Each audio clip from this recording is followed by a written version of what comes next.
পুলিশে আছে তাদের মধ্যে একটা ইউনিটি খুব দরকার। আজকে কনক ভাইয়ের সাথে আমি এই জ্যাকসন হাইটে ছিলাম কনক ভাইয়ের সামনে। তো আমাদের বাঙালিদের মধ্যে সমস্যা কি জানেন, ধরুন মানে বিরাট কিছু সেটা হচ্ছে জ্যাকসন হাইটে বা বাঙালি অধ্যুষিত এলাকায় গিয়ে তারপরে একটা বিদেশি একটা জায়গায় যাবে, ধরুন আমেরিকার কোন একটা সরকারি অফিসে যাবে, সেখানে যাওয়ার পরে হ্যাঁ আই আই নাই এই শেষ, বুঝছেন না, কথা বলতে পারে না। কিন্তু জ্যাকসন হাইটে আসার পরে মনে করেন যে সে জোর করে হলেও ইংলিশ বলে। আর এমন একটা ভাব দেখা যে তার চাইতে বড় জাননেওয়ালা মানুষ এই পৃথিবীর মধ্যে আর কেউ নাই। তো সেই জায়গায় দুই মালিক দাঁড়ায় আছে কনকের সামনে, আজকের ঘটনা। তো দুই মালিক ইন্ডিয়ান এক লোক এসে ওদের দুইজনের এন্ট্রি হচ্ছে একই জায়গা, মানে দুই দোকানের এন্ট্রি বেসমেন্টের মধ্যে একই জায়গা দিয়ে যেতে হবে, এটা নিয়ে বাঁচছে। ইন্ডিয়ান লোকটা মনে করেন বাঙালি দুইটার সাথে এসে এমন আচরণ শুরু করছে মনে হচ্ছে ওর দোকানের কর্মচারী এরকম। তা আমার না এগুলো আবার আমার খুব ইংরেজিতে কাজ করে, হ্যাঁ। তো তার বলছে যে মানে হিন্দিতে ওরা ইচ্ছা মতো মানে ঝাড়তেছে, কেন তোমার এটা এখানে থাকে, কেন বাই কেন লেফটে কেন রাইটে রাখো এই সেই। আমি যে বললাম এই আপনি ওর সাথে হিন্দিতে কথা বলতেছেন কেন, আপনি বাংলায় কথা বলেন, আপনার ভাষা কি হিন্দি, বাংলা কথা বলেন ওর সাথে। ও যদি বাংলা না বুঝে তাহলে ওরা বলে এবার ইংলিশ বল। হিন্দিতে এখানে মনে করেন মানে এমন একটা অবস্থা যে মনে হয় আমাদের হিন্দি জানতেই হবে। জ্যাকসনের অবস্থা এরকম। আমি এই পর্যন্ত 5 জনকে অপমান করছি, সে আমার সাথে এসে হিন্দি কথা বলা শুরু করে।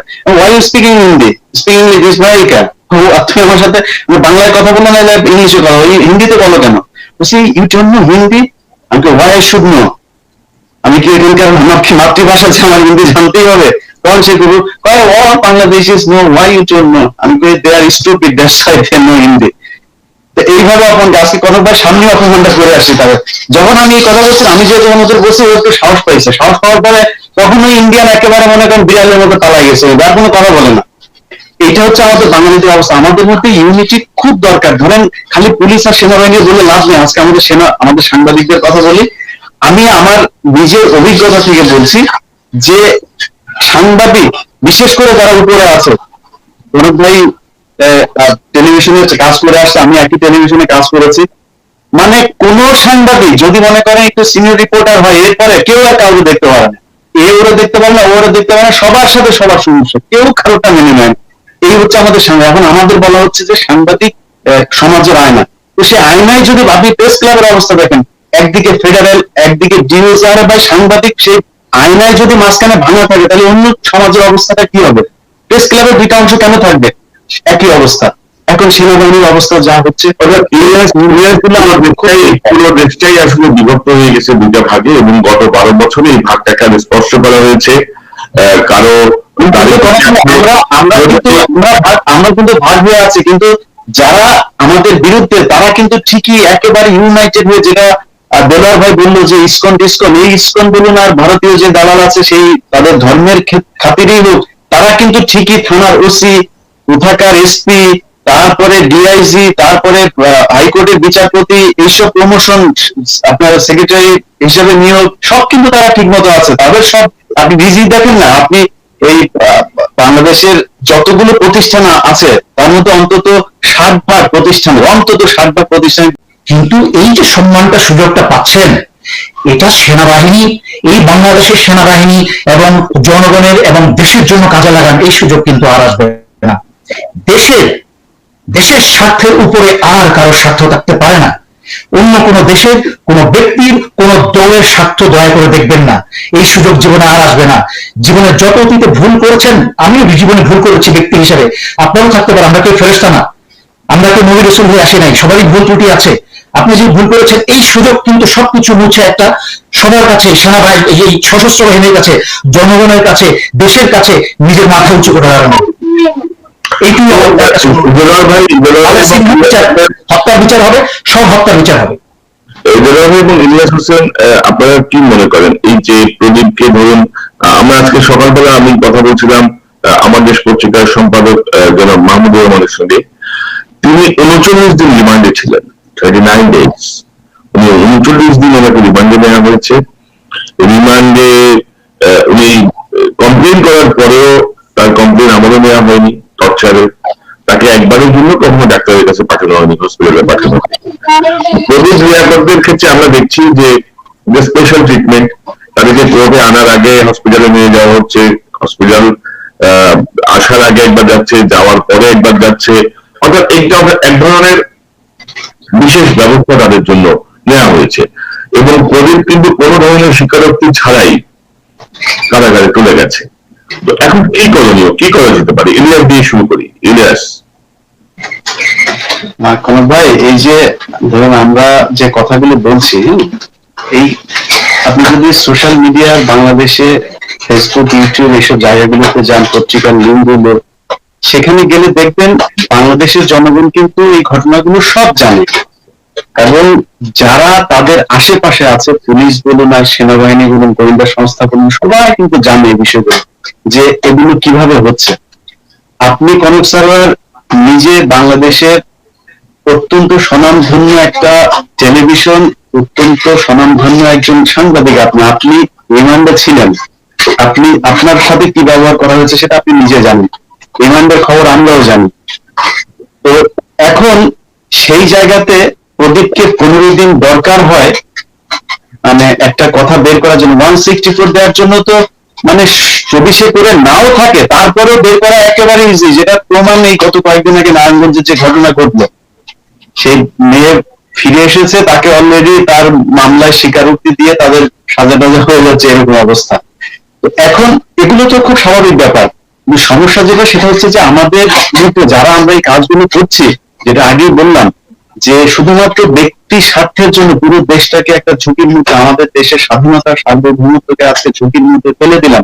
যেসব সেনাবাহিনীর অফিসার, যেসব পুলিশের অফিসাররা আজকে দেশপ্রেমের কথা বলে, যারা পুলিশের মধ্যে ধরুন পরিচিত আছে এরকম, যে তাদেরকে শুধুমাত্র একটু মানে বোঝা যাচ্ছে যে তারা বোধহয় আওয়ামী লীগের তেলবাজি করবে না, সেটা বিচারালয় হোক আর পুলিশ হোক আর সেনাবাহিনী হোক, সব জায়গায় তাকে পানিশমেন্ট একটা ইয়ে দেওয়া হয়, ধরুন সারদাতে পাঠিয়ে দেওয়া হয়, আমাদের যে স্টাফ কলেজ আছে সেখানে পাঠিয়ে দেওয়া হয়, বা জজ যারা তারা আছে তাদের প্রমোশন আটকে রাখা হচ্ছে, সচিবালয়ে একই অবস্থা, এই কাজগুলো করা হচ্ছে। আমাদের মধ্যে একতা নাই, যারা মনে করছে যে 4-5 জন মানুষ আমরা আমাদের মতো সুবিধা নিচ্ছি, যা হবে হবে, পরে দেখা যাবে। আরে ভাই, টাকা পয়সা দিয়ে করবেন কি? দেশটা তো থাকতে হবে, আপনি না থাকবেন। আজকে মইনুল আহমেদের অনেক টাকা আছে, আজকে ফখরুদ্দিনের অনেক টাকা আছে, লাভটা কি? ডায়াবেটিস, ক্যান্সার, নানান রোগে ভুগছেন, সারা জীবনে যেতে পারবেন না, সারা জীবনে যেতে পারবেন না। আর এই প্রসঙ্গে আমি ট্যাগ করি, মইনুল আহমেদের টাকা পয়সা বা শারীরিক অসুস্থতা যদি বাদ দিই, মইনুল আহমেদ আমেরিকার মতো দেশে চোরের মতো থাকেন। উনি কোনো এলাকায় যান না, উনি কোনো বাঙালি রেস্টুরেন্টেও যান না, বাঙালি কোনো সংস্পর্শেও যান না। এবং তিনি জানেন যে বাঙালিদের কাছে তার জন্য শুধু ঘৃণাই আছে। আমি সেটা সারা জীবনের জন্য, সেটা সারা জীবনের জন্য। এটা এরকম না যে ধরুন আমি আপনি আমাদের কথাই বলি, আমাদেরও তো এখানে সমালোচক আছে, তারা বললো তোরা পালিয়ে আছিস, তো আমরা কেন আছি সেটা সবাই জানে। আমরা মনে করি যে বাংলাদেশ যদি বাংলাদেশিদের হাতে শাসন ক্ষমতা ফিরে পায়, আমরা দেশে যেতে পারবো। যদি বাংলাদেশিদের হাতে যায়, মানে ভারতের দালাল বা পাকিস্তানের দালালদের হাতে থাকলে সেটা হিসেবে আলাদা, কিন্তু বাংলাদেশি কোনো মানুষ যদি এই দেশটাকে শাসন করে, আমরা দেশে ফিরে যাবো একেবারে বীরের মতো। তো সেই জায়গাতে যারা এখন সেনাবাহিনীতে আছে, পুলিশে আছে, তাদের মধ্যে একটা ইউনিটি খুব দরকার। আজকে কনক ভাইয়ের সাথে আমি এই জ্যাকসন হাইটে ছিলাম, কনক ভাইয়ের সামনেই। তো আমাদের বাঙালিদের মধ্যে সমস্যা কি জানেন? ধরুন মানে বিরাট কিছু, সেটা হচ্ছে জ্যাকসন হাইটে বা বাঙালি অধ্যুষিত এলাকায় গিয়ে তারপরে একটা বিদেশি একটা জায়গায় যাবে, ধরুন আমেরিকার কোন একটা সরকারি অফিসে যাবে, সেখানে যাওয়ার পরে হ্যাঁ আই আই নাই এই শেষ, বুঝছেন না, কথা বলতে পারে না। কিন্তু জ্যাকসন হাইটে আসার পরে মনে করেন যে সে জোর করে হলেও ইংলিশ বলে, আর এমন একটা ভাব দেখা যে তার চাইতে বড় জাননেওয়ালা মানুষ এই পৃথিবীর মধ্যে আর কেউ নাই। তো সেই জায়গায় দুই দোকানদার, দুই মালিক তারা আছে কনকের সামনে, আজকের ঘটনা। তো দুই মালিক ইন্ডিয়ান এক লোক এসে ওদের দুইজনের এন্ট্রি হচ্ছে একই জায়গা, মানে দুই দোকানের এন্ট্রি বেসমেন্টের মধ্যে একই জায়গা দিয়ে যেতে হবে, এটা নিয়ে বাঁচছে। ইন্ডিয়ান লোকটা মনে করেন বাঙালি দুইটার সাথে এসে এমন আচরণ শুরু করছে মনে হচ্ছে ওর দোকানের কর্মচারী এরকম। তা আমার না এগুলো আবার আমার খুব ইংরেজিতে কাজ করে, হ্যাঁ। তো তারা বলছে যে মানে হিন্দিতে ওরা ইচ্ছা মতো মানে ঝাড়তেছে, কেন তোমার এটা এখানে থাকে, কেন বাই, কেন লেফটে, কেন রাইটে রাখো, এই সেই। আমি যে বললাম, এই আপনি ওর সাথে হিন্দিতে কথা বলতেছেন কেন? আপনি বাংলায় কথা বলেন, আপনার ভাষা কি হিন্দি, বাংলা কথা বলেন ওর সাথে। ও যদি বাংলা না বুঝে তাহলে ওরা বলেন এবার ইংলিশ বল। হিন্দিতে এখানে মনে করেন মানে এমন একটা অবস্থা যে মনে হয় আমাদের হিন্দি জানতেই হবে। জ্যাকসন হাইটের অবস্থা এরকম। আমি এই পর্যন্ত 5 জনকে অপমান করছি, সে আমার সাথে এসে হিন্দি কথা বলা শুরু করে। Why you speaking Hindi, speaking English America, তুমি আমার সাথে বাংলায় কথা বলো না ইংলিশে কথা বলো, হিন্দিতে বলো কেন? বলছি ইউ ডোন্ট নো হিন্দি। আমি ওয়াই আই শুড নো, আমি কি এখানকার আমার কি মাতৃভাষা আছে, আমার হিন্দি জানতেই হবে? তখন সে গুরু কয় all Bangladeshis know why you don't know. আমি কই they are stupid, that's why they know Hindi. তো এইভাবে অপমানটা আজকে কতবার সামনে অপমানটা করে আসছি তাদের। যখন আমি এই কথা বলছি, আমি যেহেতু ওদের বলছি, ও একটু সাহস পাইছে, সাহস পাওয়ার পরে কখনোই ইন্ডিয়ান একেবারে মনে করেন বিড়ালের মতো পালাই গেছে, যার কোনো কথা বলে না। এটা হচ্ছে আমাদের বাঙালিদের অবস্থা। আমাদের মধ্যে ইউনিটি খুব দরকার। ধরেন খালি পুলিশ আর সেনাবাহিনী বলে লাভ নেই। আজকে আমাদের সাংবাদিকদের কথা বলি, আমি আমার নিজের অভিজ্ঞতা থেকে বলছি যে সাংবাদিক বিশেষ করে যারা উপরে আছে, অনেক ভাই টেলিভিশনে কাজ করে আসছে, আমি একই টেলিভিশনে কাজ করেছি, মানে কোন সাংবাদিক যদি মনে করেন একটু সিনিয়র রিপোর্টার হয়, এরপরে কেউ আর কাউকে দেখতে পারে না, ওরা দেখতে পারে না, ওরা দেখতে পারে না, সবার সাথে সবার সমস্যা, কেউ কারোটা মেনে নেয় না।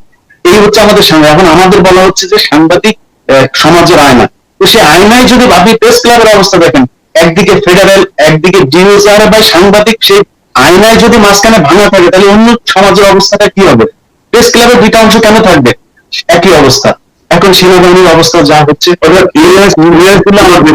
পুরো দেশটাই আসলে বিভক্ত হয়ে গেছে দুইটা ভাগে, এবং গত 12 বছরে এই ভাগটাকে আরো স্পষ্ট করা হয়েছে। কারো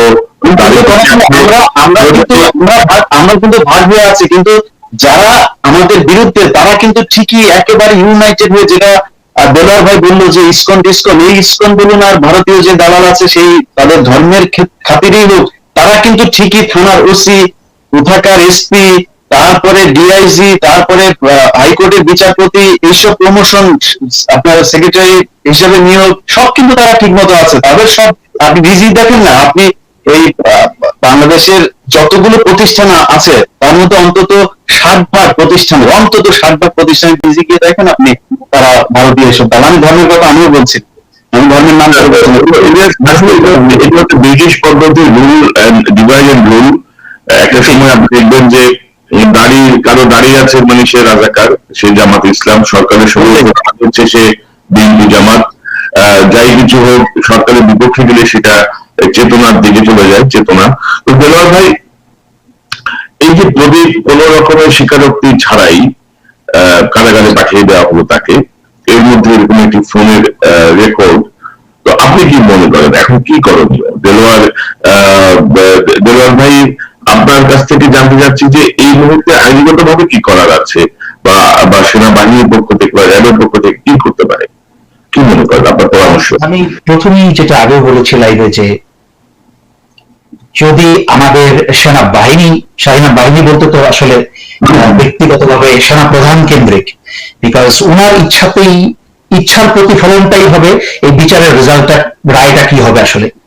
উনি যদি এটাকে মুখে যাই বলেন না কেন, ওনার আন্তরিকতা কিন্তু মানুষ ফিল করে, because he is under spotlight. উনি কিন্তু কেন্দ্রে আছেন, সেনাবাহিনীর দৃষ্টি ওনার উপরে, জনগণের দৃষ্টি ওনার উপরে।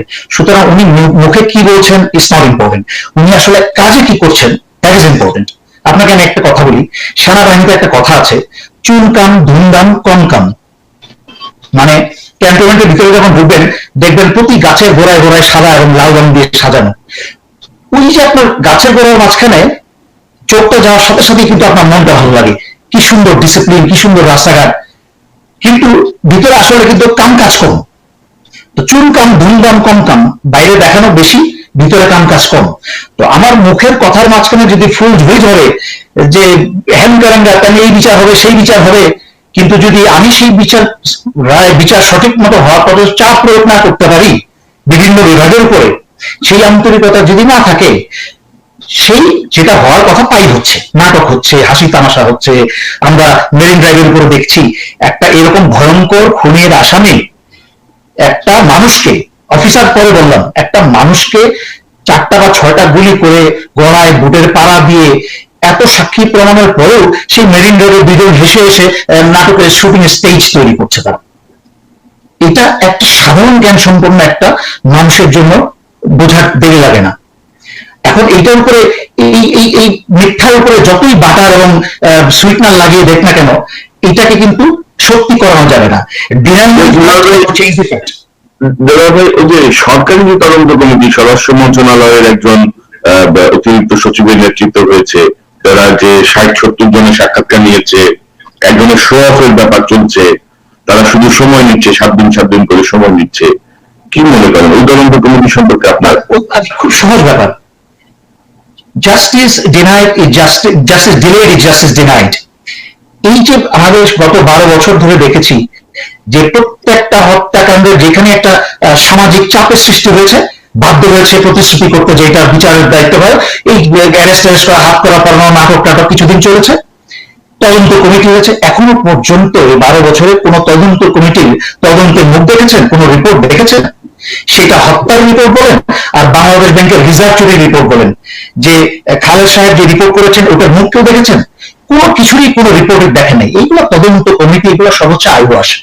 মানুষকে এগুলো সব দেখাও যে করছি এই করে সময় ব্যয় হচ্ছে, 15 দিন চলে গেছে, তাকে আর রিমান্ডে নেওয়া যাবে না। রিমান্ডে নিয়েও তো কোনো লাভ হয়নি। আপনি তো নিজেই বললেন, ইলিয়াস ভাই বললো, তাকে যদি র্যাব রিমান্ডে নিয়ে যায়, আমরা র্যাবের ইতিহাস জানি, যত আকাম কুকামও করতে পারে, ভালো কাজও করতে পারে। যারা র্যাবে ভালো কাজ করেছে তাদেরকে উল্টো মেরে ফেলা হয়েছে। সো এই 57 জন অফিসারদের মাঝখানে, সুতরাং র্যাব যদি চাইতো, র্যাবের 2 দিনের বেশি লাগতো না। কারণ ওরা হচ্ছে ক্রিমিনাল, যাদের সৎ সাহস নাই, এরা কিন্তু কাপুরুষ হয়। কাপুরুষরা কিন্তু এদের কাছ থেকে মুখে সত্যি কথা বের করতে কিন্তু কোনো বেশি এফর্ট লাগে না। এদের মাঝখানে ওই যে কোথায় ইলেকট্রিক শক দিতে হয়, যে মুখে বললেন ইলেকট্রিক শক দিয়েছে, ইলেকট্রিক শক দিলে এত সুন্দর চেহারা করে, এত সুস্থ সুন্দর শরীরে কথা বলতে পারতো না। ওই যে টর্চার যদি করতো, ওই প্রদীপ যেভাবে ওই সাংবাদিককে চোখের মাঝখানে মরিচের গোড়া ঢুলে যে চেহারাটা, কি সুন্দর চেহারাটা, কি ভয়ঙ্কর হয়েছিল অত্যাচারিত হওয়ার পরে, সেরকম এই দুজনের চেহারা হতো। এইভাবে নাটক করে শুটিং করে ভিডিও করতো না। সো র্যাবের কাছে গিয়েও কোনো লাভ হয়নি, যেটা ইলিয়াস ভাই সুন্দর করে গুছিয়ে বলেছেন। এই র্যাব এখন হচ্ছে কি, র্যাব বলেন, পুলিশ বলেন, একটা মাফিয়া গ্রুপ দ্বারা চলে। আপনি এই মাফিয়া গ্রুপের সিদ্ধান্তের বাইরে যেতে পারবেন না। একটা ফরম্যাট নেই। তাদের 2 জনকে নাটক করে নেওয়া হয়েছে, তাদের কাছে কোনো আদায় করারও চেষ্টা করা হয়নি। 3 জন অফিসারের নাম বলেছে, হয়তো 3 জন অফিসারের নামটা জনসমক্ষে বলেছে, তাদের 3 জন সেনাবাহিনী অফিসার বলে বিপদে ফেলার জন্য, যে ভবিষ্যতে তাদেরকে বিপদে ফেলছে, তারা যেন বিপদে পড়ে 3 জনকে। এখন আমি এই সুযোগটা আপনার এই এই কি বলে এটাকে, এই ফ্লোরটা নিয়ে আমি আবার সেনাবাহিনীকে রিকোয়েস্ট করবো, প্লিজ নিজেদের মাঝখানে সেই ভ্রাতৃত্ববোধ, ব্রাদার্স ইন আর্মস, এটাকে অনেস্টলি গড়ে তোলেন, জাগিয়ে তোলেন। শুধু নিজেরাই নিরাপদ থাকবেন না, আপনাদের কারণে জনগণ নিরাপদ থাকবে, দেশ নিরাপদ থাকবে। দেশটা কিন্তু প্রায় চলে গেছে, অলমোস্ট চলে গেছে। এখন আপনি একটু আগে আপনারা বলছিলেন যে দেশটা বিভক্ত হয়েছে, না, দেশটা বিভক্ত হয় নাই। একটা অত্যাচারিত ক্লাস তৈরি হয়েছে, এর বিরুদ্ধে কোনো আরেকটা গ্রুপ নাই, ওরা হচ্ছে নিষ্পেষিত এবং অত্যাচারিত। তবে আমি আপনাকে একটা জিনিস বলি, যে নিউটনের থিওরি আছে, 3য় সূত্র, যে প্রত্যেকটা ক্রিয়ারই বিপরীত এবং সমান প্রতিক্রিয়া আছে। সেটা জনগণের এবং অত্যাচারিত জনগণের ব্যাপারে প্রতিটা অত্যাচার এবং অন্যায়ের বহু গুণে ভয়ঙ্কর রকম প্রতিক্রিয়া আছে এবং অপেক্ষা করছে। এটা জনগণ নিষ্পেষিত হতে হতে হতে আমি তো চতুর্দিকে আমার কাছে রেসপন্স আছে। ওরা আস্তে আস্তে এত ক্ষিপ্ত, একটা সময় বাস্তবিক পৃথিবীর সমস্ত ইতিহাসে যখন গণ আন্দোলন হয়েছে, তখন পুরো ছাড়খাড় করে দিয়েছে। ভারত কিন্তু পালাবে, ভারত টিকতে পারবে না। এই স্বাধীন বাংলাদেশে ভারত দখল করতে পারবে না। অ্যাকচুয়ালি ওই যে আপনারা যেটা বললেন সুন্দর করে, যে রাজাকার দালাল এদেরকে কিনে, দুর্বলচিত্ত মানুষদেরকে কিনে এদেরকে দিন নিয়ন্ত্রণ করছে। বা যখন জনগণ জেগে উঠবে, তখন কিন্তু এরা আর দাঁড়াতে পারবে না, এরা কিন্তু পালিয়ে যাবে সব যান বাঁচানোর জন্য। কারণ ভারত কিন্তু কাপুরুষ চরিত্রে। তারপর হবে কি, যারা বাংলাদেশে থাকবে, যারা রাজাকারি করে ভারতের দালাল হয়ে করছে, এরা যে কজন বিদেশে পালাতে পারবে, আর বাকিদেরকে কিন্তু আগুনে ছাড়খাড় হয়ে যাবে। এই জন্য বলছি, তাদেরকে দুর্বলভাবে আর নিয়েন না। যত দুর্বলভাবে নিচ্ছেন, আপনারা কিন্তু তত দ্রুত নিজেদের বিপদ ডেকে আনছেন। আপনারা জানেন না, এক মুহূর্তের মাঝখানে বাঙালি জাতি সংঘবদ্ধ হয়ে যাবে, যেভাবে 71-এ সংঘবদ্ধ হয়েছিল রহমানের ডাকে। শেখ মুজিবুর রহমান এই জাতিকে একত্রিত করেছিল, উৎসাহিত করে, এবং জিয়া রহমান মুক্তিযুদ্ধের ডাক দিয়ে কিন্তু সারা বাঙালি জাতি এই সেনাবাহিনীর অধীনে সবাই একসাথে যুদ্ধ করে দেশ স্বাধীন করেছে।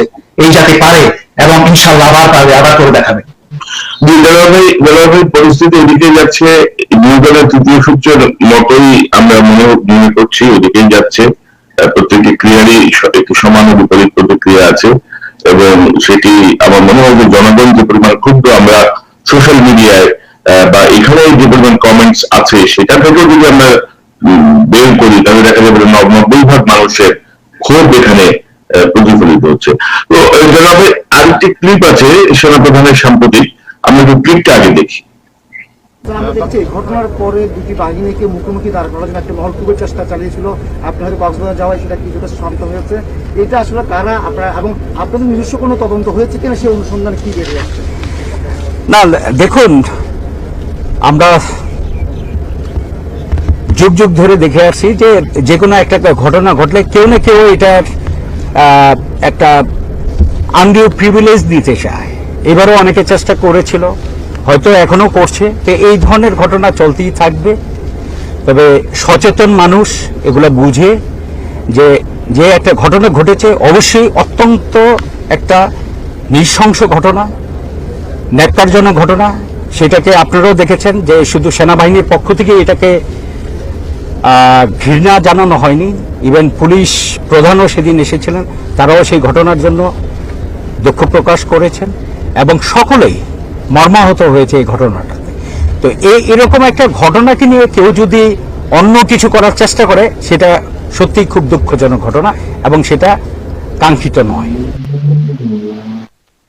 তো এই যে বক্তব্য, ধরুন সেনাপ্রধান চট্টগ্রাম সেনানিবাসের একটি অনুষ্ঠান শেষে ইউজুয়ালি যেগুলোকে আনইউজুয়াল কথোপকথন বলা চলে, সেনাপ্রধান এভাবে সাংবাদিকদের সঙ্গে কথা বলেন না, অতীতের কোনো রেওয়াজ আমরা দেখিনি।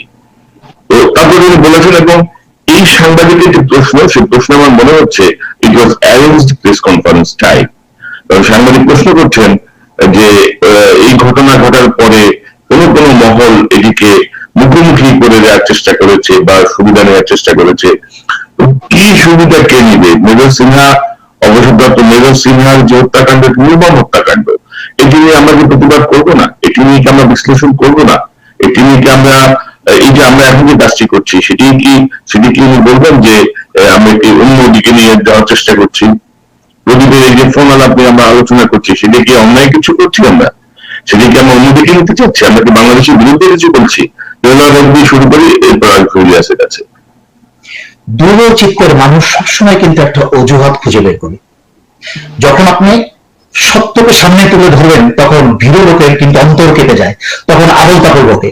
বাংলাদেশে আজকাল কিছু কালচার শুরু হয়েছে, যেমন কাউকে ধরতে হবে, কিছু ইসলামিক বই দিয়ে সেই বইটাকে জঙ্গি নাম দিয়ে, জঙ্গি বইপত্র পাওয়া গেছে, জঙ্গি নাম দিয়ে দেয়, জঙ্গি নাম দিলে লেবেল দিয়ে দিলে সমস্ত কিছু হয়ে গেল, আর কোনো বিচার আচার লাগবে না, তাকে নিয়ে মেরে ফেলবো না, কি হয়ে গেল, কোনো বিচারের দরকার নেই।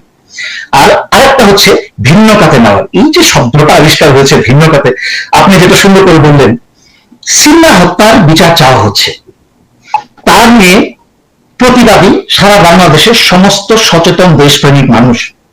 যেসব সেনাবাহিনীর চাকরিরত অফিসার ডিসিপ্লিনের কারণে কথা বলতে পারছেন না, তারাও ভিতরে ক্ষুব্ধ এবং নিজের সাথে আয়নার সামনে দাঁড়িয়ে কথা বলছে, তারপরে বলছে।